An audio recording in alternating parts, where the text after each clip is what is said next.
The interview dilemma.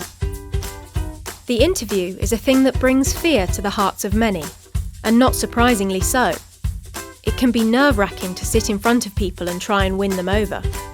But the interview is an undeniably important stage in the recruitment process, and getting it wrong can result in poor recruitment that will not only cost your business heavily in money, but in time.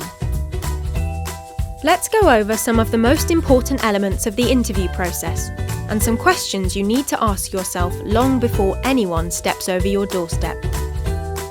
Technique. How do you interview people? Do you have a set list of questions you want to ask? Do you interview one-to-one or as a panel?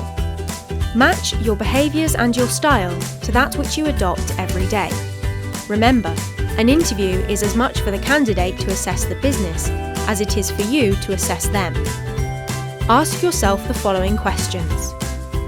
Who is going to hold the interview?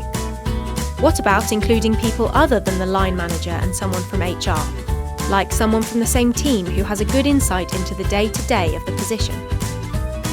Where are you going to hold your interviews? What are the best conditions for you to make the meeting as productive as possible? Preparation. Don't step into that interview room without at least having read the CV. That way, you can make sure you're asking the right questions. Questions. The sort of questions you ask people is key. Use open-ended questions that give the candidate the chance to think critically and come up with real-world answers that will apply to the role you're recruiting for. Lastly, remember the interview doesn't have to be all about the there and then. Think about giving the candidate a task in advance to go over at the interview. This is a brilliant way of seeing how they would handle a practical task that would be part of their everyday role. What does the term successful interview mean to you? Feel free to share your thoughts below.